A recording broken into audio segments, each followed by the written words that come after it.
Sega, supporters of Sky Sports coverage of England's World Cup Challenge.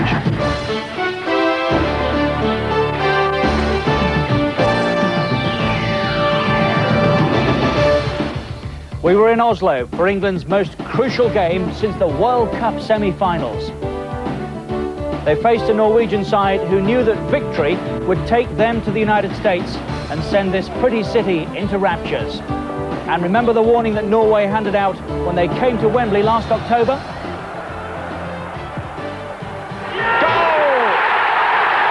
And David Platt applied the touch. Here's Rekdal. It's a great try! Oh, I say! I don't believe it. What a strike that is.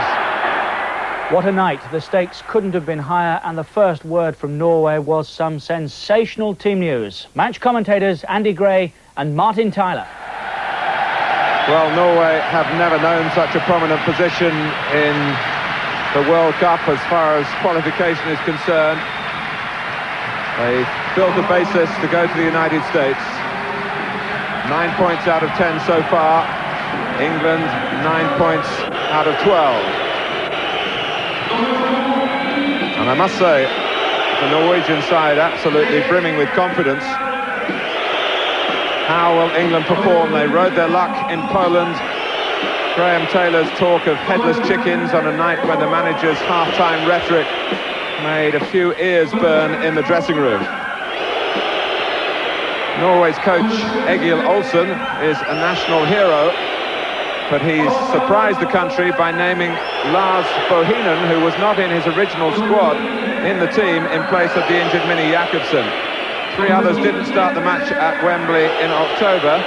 The giant Jostein Flo and Øyvind Leonardsen, who will give width to the midfield, and the one out-and-out striker, Jan Åge Fjørtoft.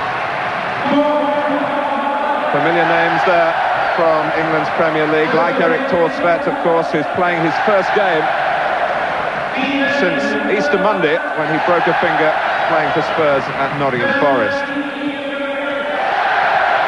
Fjørtoft, who scored against Scotland and once knocked Aberdeen out of European competition.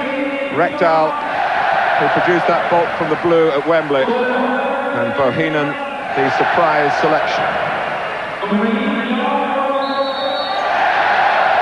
The captain, Rune Bratseth. But as for Graham Taylor, he's given a lot of thought into tonight's lineup, having to take into account Paul Ince's suspension, Lee Dixon's recent illness, injuries to the likes of Les Ferdinand and Ian Wright, the loss of form of Des Walker, and perhaps most of all the loss of sharpness of Paul Gascoigne. He's also considered the Norway style as well, and the outcome is the introduction of 2 members of Manchester United's championship winning side. Gary Pallister, his 6th cap, his first for 21 months, and Lee Sharp, who replaces John Barnes. It's Sharp's first start ever after 2 previous appearances as a substitute. David Platt will operate in midfield. Paul Gascoigne behind the front 2, who are those prominent strikers of the Premier League, Les Ferdinand and Teddy Sheringham. So England defend the goal to the left in the first half. Des Walker here, one of 3 central defenders. But Pallister will certainly look to the left-hand side to start with, but he won't see Jostein Flo. Andy Gray. Yes, Martin, we were all led to believe this weekend, or this week in the build-up to the game, that the number 6, Jostein Flo, would play wide on the right-hand side of midfield.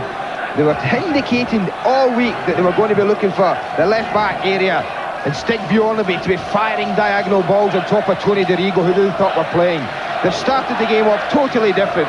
Flo is up front with Fjørtoft at the moment, and they have a 4-man midfield area, and the number 8 you see there, Leonardsen, is the one occupying the right-hand side.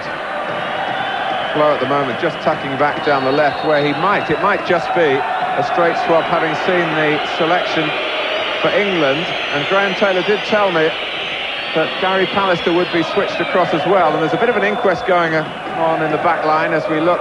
He's coming over, Martin. Gary Pallister's doing exactly that, and it looks like get Flo and Lee Dixon.